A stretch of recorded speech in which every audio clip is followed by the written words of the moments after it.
संविदा कर्मियों के अध्यक्ष कौन हुए? सरोज जी, जिलाध्यक्ष संविदा कर्मियों के जिलाध्यक्ष गिरी जी, मंडल अध्यक्ष जी। ज़्यादा जानकारी नहीं है कि उसकी हाथ किस मुद्दे पर उनकी लड़ाई होती क्या है, लेकिन ये निश्चित है कि ये स्थिति बहुत गंभीर है प्रदेश में। और एक ऐसा खेल खेला जा रहा है कि ठेकेदार आता है, कुछ नीचे में वो ठेका लेता है और वो अधिकारियों से मिलके ही वो खेल ये होता है कि उसको हटा दिया जाता है, पूरा ईएफ का पैसा मार दिया जाता है और कर्मचारियों का वेतन पूरा नहीं पेमेंट किया जाता है और मतलब को क्या करके फिर दूसरा वहीं पे जो है चटनी बट्टे पूरा करते हैं, फिर ले लेते हैं, वो कायदा मारते हैं। और फिर यही खेल आज जब से चला है संविदा कर्मियों से काम किया जा रहा है, तब से यही काम चल रहा है। और स्थिति इतना गंभीर हो गई है कि भाई ना तो आप उनको वेतन दे रहे हो, ये स्थिति है, और जो काम आप 25,000 और 30,000 रुपए दे करके लेते थे वो आप 5,000 और 6,000 रुपए दे करके उनको इस तरीके से ले रहे हो। और ये स्थिति जो आप लोग झेल रहे हो, ये पहले भी ऐसी स्थिति थी। हम लोग आप पैंट की शर्ट पहन के बैठे हो, अंडरवियर और बनियान पहन करके सन 1967 में हम लोग काम कर रहे थे।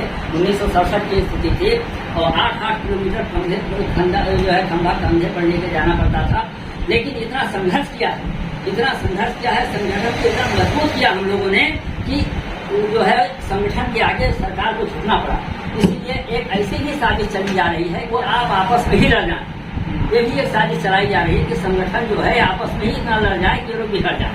तो सबसे पहले आप संगठन की बदनामी न करें। मजदूर की जो है आपके जो नेता हैं उनकी जो है वो व्हाट्सएप पर डाल देना वो बहुत दूर तक जाता है। इसलिए सब लोग समझ जाते हैं कि इनका आपस में ही फ्रैक्शन है। तो आपस में एकता को जरूर बनाए रखिए। अगर एकता हमारी बनी रहेगी तो कल हम लोग किसी जीते। कभी भी कोई बात आई एक होकर के अगर कह दिया कि हमको पहले सब पूरे दिन काम होता था, एक दिन भी रेस्ट नहीं मिलता था, एक साथ सब लोगों ने काम छोड़ दिया कि हम लोग रतवार को नहीं जाएंगे, हम लोग कपड़ा धोएंगे अपना, तो ये हुआ क्या फिर एक दिन का रेस्ट मिलने लगा। तो ये स्थितियां संगठन जब हमारा मजबूत रहेगा हम एक साथ रहेंगे सब, एक दूसरे की हम बदनामी नहीं करेंगे। नेता का हम बदनामी नहीं करेंगे। नेता लड़ रहा है ये बात नहीं है, संघर्ष कर रहा है, लेकिन सरकार ऐसी है, व्यवस्था ऐसी बनाई गई है, ये इसी चाल से बनाई गई थी कि जब वो स्ट्राइक हमारी हुई थी तब इसको तोड़ा गया था तो सारी से यही कि फोर्थ क्लास नहीं की जाएगी। वही आज हम लोग उसका भुगतान भुगत रहे हैं और इसमें यही सरकार ही चाहती थी। और हम तो ये बड़ा उत्थान कर रहे हैं। क्या उत्थान कर रहे हो? वही काम जो आप 25-30,000 रुपए देते थे, आप 4,000 रुपए भी नहीं दे पा रहे हो। हम कैसे अपने बच्चों को पढ़ाएंगे? कैसे अपने स्टैंडर्ड ऑफ लिविंग का क्या होगा? आप कहते हो हम अर्थव्यवस्था को बनाएंगे। जब हमारे कर्मचारी की जेब में पैसा होगा तभी जाएगा मार्केट में। मार्केट कैसे बढ़ेगा? कैसे क्या होगा? यही है, यहाँ चिल्लाते हैं, यहाँ से केंद्र तक ये चिल्लाया जा रहा है, खोल पीटा जा रहा है। ये बहुत बड़ी अर्थव्यवस्था है। प्रतिगत क्या है? आपने कितना बढ़ाया, कितनी सर्विस दे रहे हो? जो आदमी बताइए 4-4, 5-5 हजार रुपए आप संविदा कर्मियों को लगाए हुए हो और उनको ये स्थिति है कि वो भी वेतन नहीं दिया जाता। हमने जो है वो मूल रूप से जो उनका जो है क्या नाम है कि मुख्य उनका काम है भोजन का, वही नहीं चल पाएगा तो बच्चों को कहाँ पढ़ाएंगे? अपने बच्चों को ना पढ़ा सकते हैं, ना वो कुछ बाजार से उनके लिए कुछ ला सकते हैं, ना अच्छी शिक्षा दे सकते हैं, ना स्वास्थ्य की क्या कैसे चलेगा ये काम? ये सरकार का काम है। ये सरकार को इसको ध्यान देना चाहिए कि भाई ये संविदा कर्मी जो जी जान दे करके अपने जो है ड्यूटी कर रहे हैं, व्यवस्था को बनाए हुए हैं कि सरकारी कर्मचारियों को हमने हटा दिया, अब उनके जगह कोई नहीं, लेकिन वही काम ये समझ रहे हैं 4,000 रुपए में, तो इनको हम ये वेतन तो इतना दे ही जोड़ करवा रहे हैं। और ये जो खेल ठेकेदारों का खेला जा रहा है, ये सरकार और मंत्री, सरकार के मंत्री और हमारे अधिकारी, ये सबका एक मिला खेल है कि ये कुछ दिन जाए, कुछ दिन ये हट जाए, इसके बाद हम इसमें बार्गेनिंग करेंगे, फिर हम इसमें बार्गेनिंग करें। ये पैसे का खेल इनका सबका चल रहा है। इसलिए हमारा ये आपसे निवेदन है कि आप अपने संगठन को मजबूत बनाइए, उसमें एक दूसरे का क्रिटिसाइज मत कीजिए। व्हाट्सएप पर ये ना डालिए कि हाँ ये नेता खराब है, वो नेता खराब है। इससे ये बात दूर तक जाती है। तो जानते हैं कि संगठन ये गड़बड़ हो रहा है, इसमें कमजोरी है, तो हमको तोड़ने की कोशिश करेंगे। जो संगठन आह्वान करे उसका पूरी तरीके से साथ देना चाहिए और निश्चित है विजय होगी। ये निश्चित है विजय होगी। कहाँ कैसे कराओगे भाई?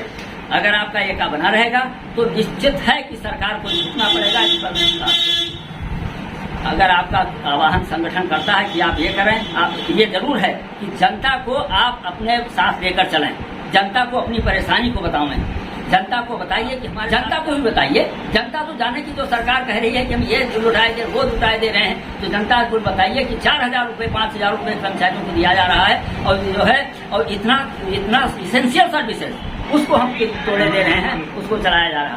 तो हमको एक होना है, एक रह के जनता को साथ में लेके चलना है और जनता हमारे साथ रहेगी तो भी सोचेगी कि नहीं भाई इनके साथ अन्याय हो रहा है। इस बात को हमको रखना है और व्यवस्था को सुधारे रखना है, जिससे कि हमसे हमारा जो विभाग है वो अगर बढ़ेगा करेगा कुछ अच्छा आगे चलेगा तो हमारी भी सर्विस बनी रहेगी। लेकिन हमको अपनी एकता को बनाए रखना है किसी भी कीमत पर।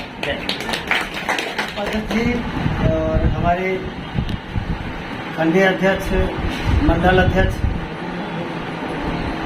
मुझे तो काफ़ी बाद में पता चला कि ये मीटिंग किस लिए बुलाई गई है और यही पता चला करके कि ओरियन कंपनी का कार्य खत्म हो चुका है और आज हम किसके नेतृत्व में विभाग का कार्य कर रहे हैं, किस अधिकारी के, किस कर्मचारी के या किस संगठन के। तो संगठन खैर हमारा ही है, लेकिन अब भविष्य में मान लीजिए किसी के साथ कोई दुर्घटना हो जाती है, कुछ होता है तो उसकी जिम्मेदारी कौन लेता है, कौन लेगा इसकी जिम्मेदारी। तो इसी के लिए मीटिंग बुलाई गई है और मुझे कभी बाद पता चला। तो इस बारे में अभी हम क्या कहें, जो भी और लोग हैं इसमें निर्णय लें कि काम करना भी है कि नहीं करना है। हम काम क्यों करें, वेतन कौन देगा। मान लीजिए कोई कंपनी आती है वो कहेगी नहीं हमारा तो ये 10 अक्टूबर से है तो 10 दिन हम बेकार करेंगे, काहे करेंगे भाई। तो इस पर भी तो ध्यान देना चाहिए कि हम किसके लिए काम करें, क्यों करें, वेतन कौन देगा, जिम्मेदारी कौन लेगा, ये सब चीज़ों को क्लियर होना चाहिए। और इसी के लिए हम लोग इकट्ठा हुए हैं और इस पर एक बिजली मजदूर संगठन के जिला कार्यालय से हमारे संविदा कर्मियों के लिए जाना चाहिए। अभी ये देखिए अभिषेक जी बैठे हुए हैं और शंकर लाल जी बैठे हैं। 1 महीने पहले दुलादीपुर केंद्र पर कुछ धरना प्रदर्शन हुआ था इसी वेतन को लेकर के और शाम के समय काफ़ी नारेबाजी हुई थी और उन्होंने वीडियो देखा होगा। तो लगभग वहाँ पर 300 संविदाकर्मी पूरे खंड के, लगभग रामदेवघाट के पूरे खंड के संविदाकर्मी थे और हमने वहाँ से एक आह्वान किया था कि दुलादीपुर केंद्र से एक आवाज़ निकल करके बहुत दूर तक जानी चाहिए। हर सब स्टेशन, खंड कार्यालय, सर्किल या हमारा जो बिजली मजदूर संगठन का कार्यालय है, सब पे एक स्लोगन आज ही से लिखना शुरू कर दो, निविदा नहीं। इसमें हमने काफी देर तक लोगों को भाषण भी दिया था कि हम निविदा क्यों ना किया जाए और संविदा क्यों ना किया जाए, निविदा हम क्यों करें। लेकिन उसका अभी तक कोई मतलब हमें वो सकारात्मक नहीं दिखाई पड़ा, जबकि हम अभी भी कह रहे हैं। हम हर सब स्टेशन पर घुसते ही गेट पर, दीवार पर, उपखंड कार्यालय में, खंड कार्यालय में, यहाँ की कार्यालय में एक लाइन, एक स्लोगन लिखिए, आज से अभी से निविदा नहीं संविदा करो। कभी ना कभी तो हमारी आवाज ऊपर तक तो पहुंचेगी। हम कब तक निविदा में काम करेंगे, काम तो हम संविदा से भी अव्वल दर्जे। आप किसी की बिजली बनाने जाते हो, आप उसको 500 रुपये दे दो, भैया आप हमसे 500 रुपये ले लो, अपनी बिजली खुद बना लो, नहीं कर सकता है। आपकी कीमत समझो पहले।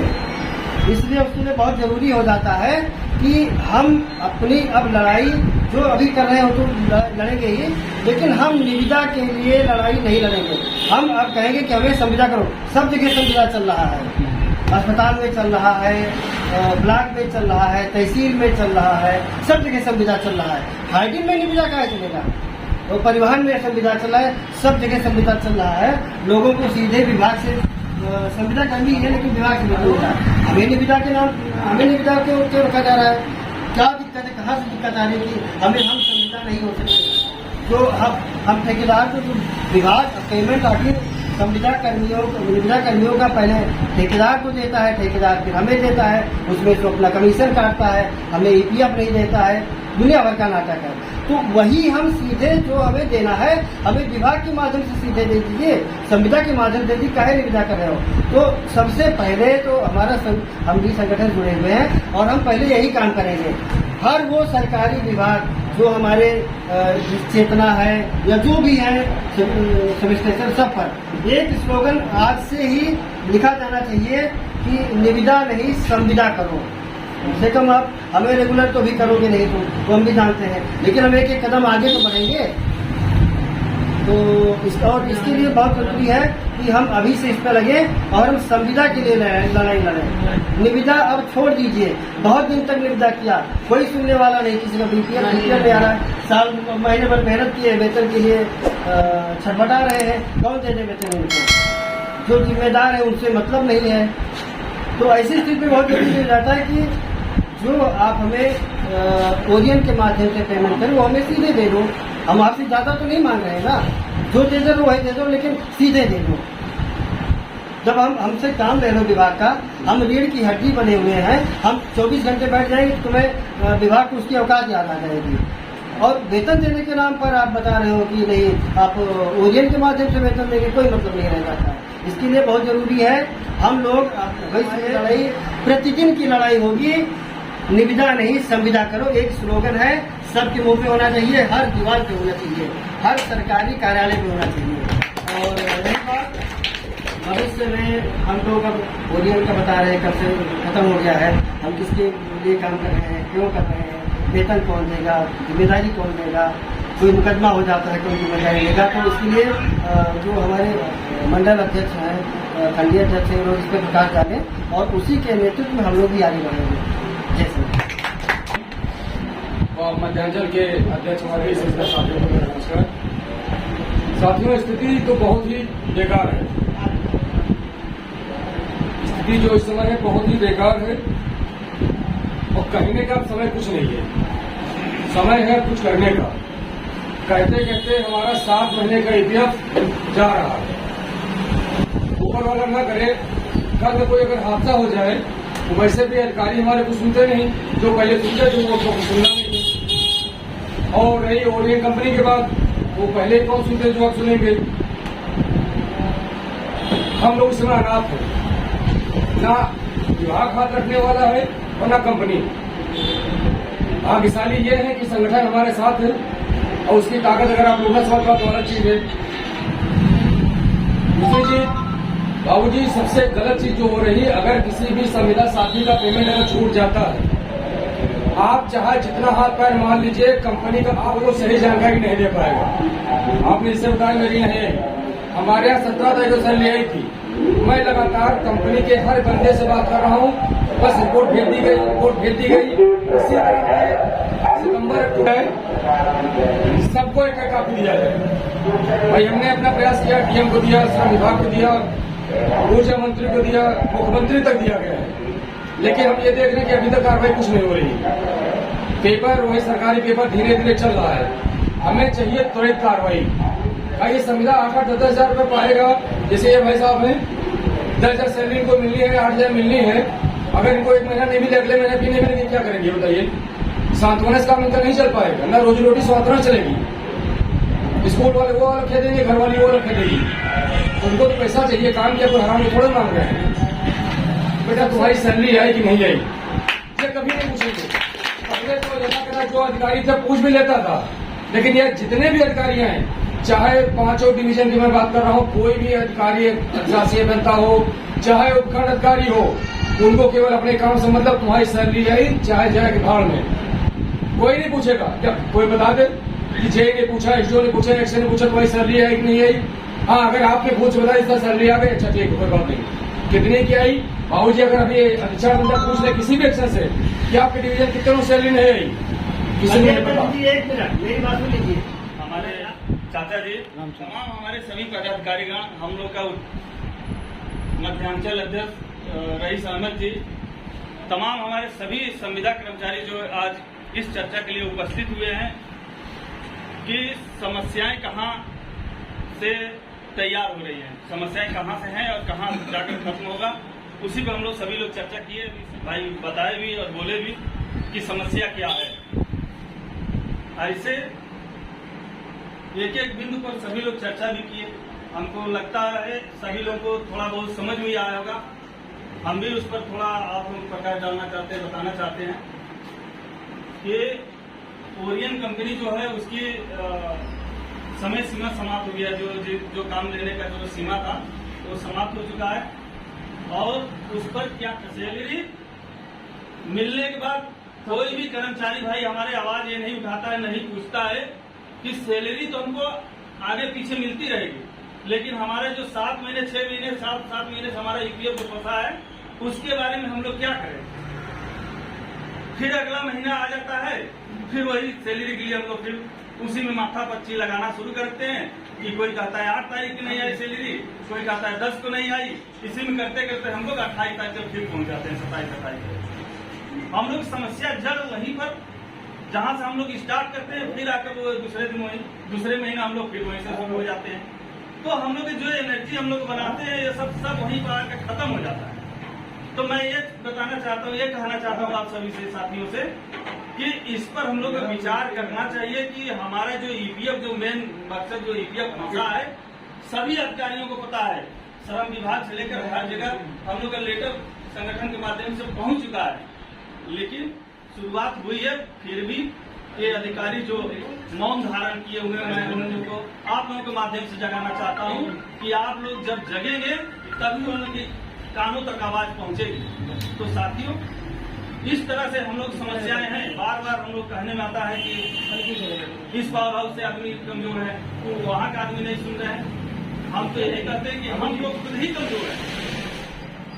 बार बार हम लोग बताते हैं, हम लोग बता रहे हैं कि हम आप लोग ऐसा एक माहौल पैदा करिए, ऐसा एक बताइए जहाँ इस विभाग में दूसरा कर्मचारी आने से काम करने से भी मना कर दे इसी विभाग को। ये चीज एक ऐसा हौसला बनाइए सभी लोग। मैं इसीलिए कह रहा हूँ, बुला रहा हूँ कि आप बताइए 25 साल 30 साल 40 साल से कर्मचारी काम कर रहा है इस विभाग में। बाहरी आदमी ये समझ रहा है कि सबसे अच्छा ये जो संविदा कर्मचारी इस विभाग में है सबसे अच्छे हैं। तो मैं उनको बताना चाहूंगा कि इस विभाग में आप काम मत करिए, इस विभाग में संविदा कर्मचारियों के पद पर काम मत करिए। मैं इसी पर ज्यादा डाला ताकि ये माहौल बने और दूसरे लोग आकर यहाँ काम करने से मना करें। उससे आप लोगों को 2-3 फायदे होंगे। इस विभाग को आप लोग काम कराएंगे, जो काम ले रहा है उसमें आपको ये फायदा होगा कि आप भी लोगों से काम कराएंगे और आप आगे की भविष्य आप लोगों को क्या करना है ये सरकार सोचेगी कि उस पर क्या करना है। विभागी बाहरी लोग अब काम करने के लिए इच्छुक नहीं है। जब इच्छुक जहाँ पर देखिए शेयर मार्केट या बाजार में ही सब्जी लेने जाते हैं, बाजार में ही सब्जी लेने जाते हैं जिस चीज की कम होती है, मतलब वो चीज जैसे सब्जी जैसे मान लीजिए टमाटर कम आ गया, प्याज कम आया, उस दिन रेट उसका सबसे ज्यादा हाई होता है। ये होता है कि उसके खरीदार ज्यादा होते हैं। तो हम लोग कर्मचारियों के बीच में जब बाहरी आदमी काम करने की इच्छुक नहीं रहेंगे तो विभाग को ये लगेगा कि भाई बाहरी आदमी काम नहीं करेंगे, तो जो कर्मचारी हैं उन्हीं को हम ऐसा मतलब सिस्टम बनाए कि ये लोगों की जो मांगे हैं, ये लोगों की जो मांगे हैं उनको हम पूरा करें। ये भी तो हो सकता है। इस चीज को हम लोग को आगे बात रखनी पड़ेगी। सभी कर्मचारी एक दूसरे पर उंगली उठाते हैं। अभी एक वहाँ मामला है, आप देखें कैसे किस तरह से बेवजह बताया जा रहा है कि एफआईआर करा दिया गया। भाई कमी हमारी है ना, आप वहाँ कर्मचारियों की कमी है, जो साथ में है उनकी कमी है। जब हम साथ में सबको लेकर चलेंगे, जिस दिन से हम अपने कर्मचारियों को अपना भाई समझना शुरू कर देंगे, तो उस दिन से आप लिख लीजिए कि कोई भी कर्मचारी आपके साथ कोई भी अगर गलत काम कर रहा है तो सारे कर्मचारी वहां पे साथ देंगे। इस चीज को होना चाहिए। इस पर हम लोग सभी को अपनी बात पहुंचानी है, सभी कर्मचारियों के पास अपनी आवाज को पहुंचाना है, बताना है। यही सब है समस्याएं और इसी पर हम लोग चर्चा कर रहे थे। और मैं एक बार फिर आप लोगों को बताना चाहता हूं कि ये चीज अभी सुरेंद्र भैया भी बताए कि हम अपनी बात को सही तरीके से रख नहीं पा रहे हैं। मेन मुद्दा है हम अपनी बात को सही तरीके से रख नहीं पा रहे हैं किसी का, और ना ही हमारी बात ऊपर जा रही है। सारे लोग अपने अपने काम में सुबह आते हैं तो अपने काम में मस्त, किसी के पास फुर्सत नहीं है कि अपने भाई का क्या समस्या है, अपने साथ क्या हो रहा है, और भविष्य का नहीं बात समस्या है। दादा अभी देखो हम लोग थोड़ा सा आप लोगों के सामने बताना चाहता हूँ कि आप कैसा काम कर रहे हो, विभाग में किए होते तो आज करोड़ों का व्यापारी कहलाते और आपके साथी अगर कोई इस तरह से हुआ होता तो आप पूछ लीजिए, जाकर देख लीजिएगा। और आज हमारी हैसियत क्या है, हमको इस चीज को सोचना पड़ेगा। मैं इसी चीज को बताना चाहता हूं कि बाहरी लोग जो संविदा कर्मचारी काम कर रहे हैं और आने से डरे इस विभाग में कि हमारा भविष्य इस विभाग में कुछ नहीं है। इसी के साथ मैं समय बहुत हो रहा संगठन के जिलाध्यक्ष विनोद कुमार गांधी और मंडल अध्यक्ष जी और हमारे के साथी हमारे साथ से आगे हमारे देवेंद्र सिंह जी और संविदा अध्याचक इकाई के अध्यक्ष रही महमद जी और संविदा जिला इकाई के अध्यक्ष सरोज कुमार जी, खंडीय अध्यक्ष संविदा इकाई मेजर वीरेंद्र प्रताप सिंह जी और हमारे मंत्री संगठन की जिला कमेटी के जयराम जी और मुख्यमंत्री अतिरिक्त मंत्री मुकेश जी और हमारे सभी विभिन्न सब स्टेशनों से आए हुए संविदा के साथियों।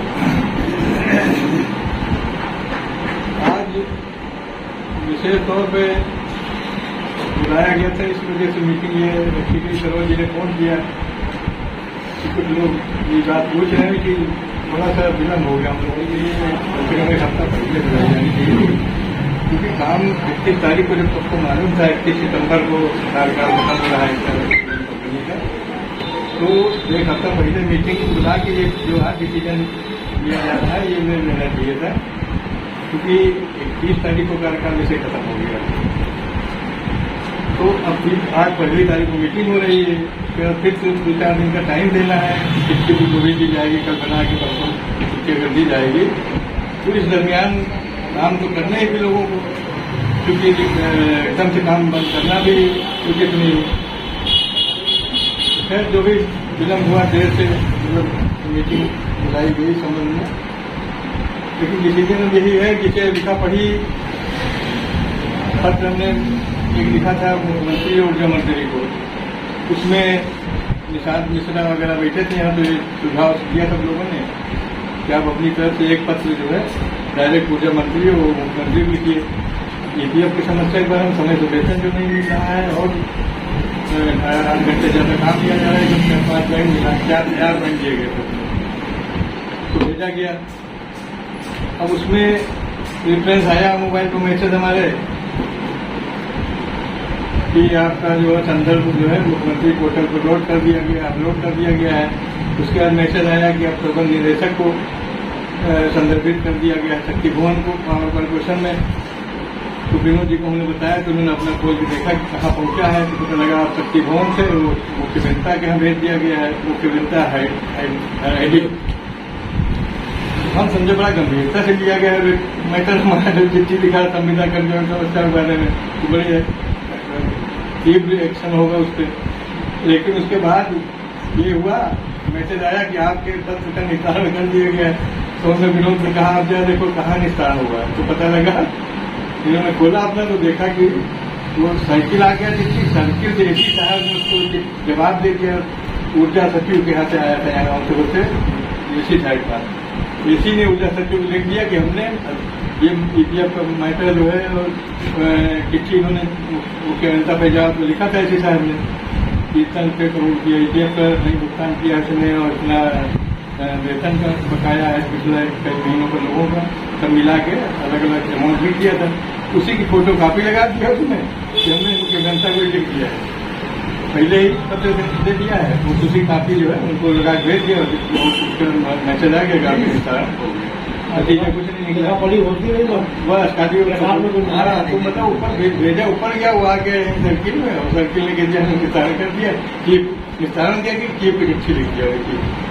तो संगठन में पत्राचार, लेकिन संघर्ष के अलावा कोई सफलता मिलने के लिए संघर्ष के अलावा कोई रास्ता नहीं। ये पक्का जान लीजिए आंदोलन की एक रास्ता होता है जब कोई सुनवाई होती है। खाली लिखा पढ़ी की जाती है, आंदोलन करने के लिए भी लिखा पढ़ी की जाती है। क्योंकि अचानक ऐसे प्रारंभ नहीं किया था, लेकिन नतीजा बिना संघर्ष करे नहीं करता। तो अब मेन मुद्दा सबसे पहले यही आ गया, ईपीएफ वाला तो है ही है। उससे पहले ये क्लियर हो जाए कि किसके अंदर में हम लोग काम कर रहे हैं। हमारे संगठन भाई 30 तारीख को खत्म हो, अभी लेटेस्ट पोजीशन लोगों ने किसी अधिकारी से बात हालांकि नहीं किया।